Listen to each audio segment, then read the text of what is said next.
Three blocks of masses 2 kg, 4 kg, 6 kg arranged as shown in figure, connected by a string on frictionless incline of 37 degrees. A force of 120 Newton is applied upward along the incline to the uppermost block. The cords are light.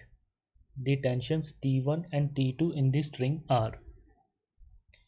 तो यहाँ पर क्या है कि ये तुम्हारा frictionless incline plane है और इस पे अपर ब्लॉक पे तुम्हारा एक्सटर्नल फोर्स तुम्हारा 120 न्यूटन अप्लाई हो रहा है, ठीक है। और इस जो प्लेन है इसका एंगल ऑफ इंक्लिनेशन है तुम्हारा 37 डिग्री, ठीक है। तो अब हमें सभी ब्लॉक्स के बीच में जो स्ट्रिंग है उसके टेंशन फोर्सेस निकालने हैं। तो इनका एफबीडी बना करके देखते हैं, ठीक है। तो तुम्हारा ऐसे करके ये तुम्हारा यहाँ पे 2 kg ब्लॉक है,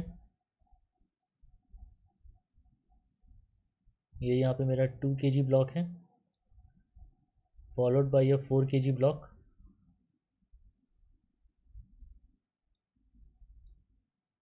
followed by a 6 kg block.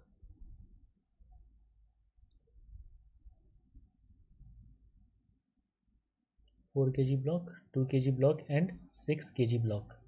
External force जो अप्लाई हो रहा है that is equal to 120 newton, F is equal to 120 newton. तो यहाँ पर जो टेंशन फोर्सेस हैं वो तुम्हारा T2 है, तो यहाँ पे इस डायरेक्शन में T2 लगा और इसका रिएक्शन फोर्स इस डायरेक्शन में T2 लगा। यहाँ पे ये T1 लग रहा है और इस डायरेक्शन में तुम्हारा T1 लग रहा है, ठीक है। तो इस पे तुम्हारा डाउनवर्ड डायरेक्शन में तुम्हारा ग्रेविटी का तुम्हारा कंपोनेंट इस पे लग रहा होगा कितना 2g साइन थीटा। इसका वेट तुम्हारा इस डायरेक्शन में काम कर रहा है 20 न्यूटन और इसका कंपोनेंट इस डायरेक्शन में आ जाएगा 20 साइन 37। सिमिलरली इसका कंपोनेंट इस डायरेक्शन में आ जाएगा 40 साइन 37 डिग्री और इसका कंपोनेंट इस डायरेक्शन में आ जाएगा 60 साइन 37 डिग्री। तो साइन 37 का वैल्यू होता है तुम्हारा 3/5। साइन 37 डिग्री का वैल्यू होता है तुम्हारा 3/5, ठीक है। तो यहाँ पे इस डायरेक्शन में तुम्हारा नीचे की तरफ इसका वेट का जो कंपोनेंट काम कर रहा है that is equal to 4 3 12 newton. नीचे की तरफ में तुम्हारा फोर्स काम कर रहा है 12 न्यूटन। यहाँ पर इसको नीचे की तरफ में फोर्स काम कर रहा है 24 न्यूटन, ठीक है। यहाँ पर इस पर काम कर रहा है 36 न्यूटन, ठीक है। तो अब अगर यहाँ पे अज्यूम कर लें कि ये जो है ये बॉडी कॉमन एक्सेलरेशन के साथ ऊपर की तरफ मूव कर रहा है, ठीक है। तो इस कॉमन एक्सेलरेशन का इस पूरे सिस्टम के लिए क्या लिख सकते हैं, देखो ऊपर की तरफ 120 न्यूटन फोर्स काम कर रहा है और नीचे की तरफ में सारे वेट्स कंपोनेंट काम कर रहे हैं, ठीक है। तो क्या लिख सकते हैं 120 माइनस ये तुम्हारा हो गया 12 plus 24 plus 36 upon total mass कितना हो जाएगा 2 + 4 + 6। This is equal to the common acceleration, ठीक है। तो यहाँ पर इसको अगर सॉल्व करें तो क्या आ जाएगा, यहाँ पे ये हो गया तुम्हारा 30 और ये 60 हो गया, यहाँ पे 60 + 2 72, ठीक है। तो 120 माइनस 72 48, ठीक है, अपॉन यहाँ पे क्या हो जाएगा 12, ठीक है। तो ये तुम्हारा क्या आ गया, this is equal to 4 metre per second square. Acceleration is equal to 4 metres पर सेकेंड स्क्वायर, ठीक है। तो ये पूरा सिस्टम जो है ये ऊपर की तरफ ए एक्सेलरेशन के साथ मूव कर रहा है, ठीक है। तो अभी 6 kg ब्लॉक के लिए देखते हैं पहले। तो 6 kg ब्लॉक के लिए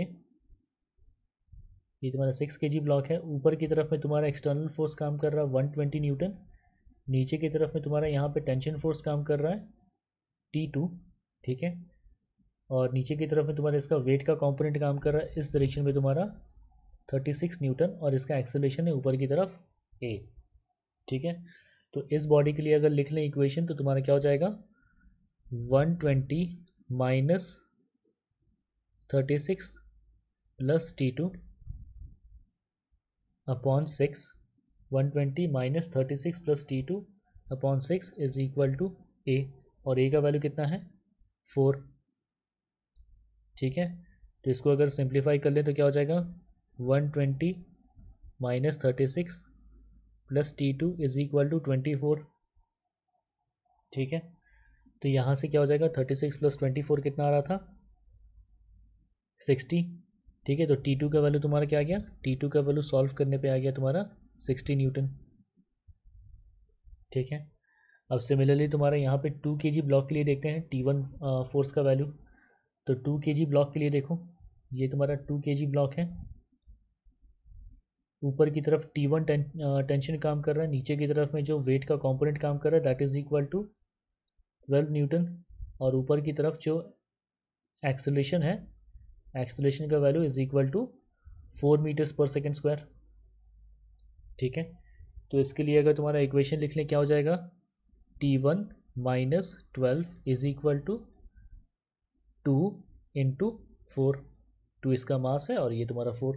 ठीक है, तो यहाँ पे क्या हो जाएगा, इसको T1 is equal to 12 RHS में चल गया plus 8 that is equal to 20 newton, तो T1 is equal to 20 Newton. ठीक है, तो ये तुम्हारा these are the correct answers to this problem. तो ऑप्शंस कंपेयर करें तो देखो ऑप्शन डी सही है और तुम्हारा ऑप्शन सी सही है। तो इस क्वेश्चन के लिए option C and option D are the correct answers to this problem.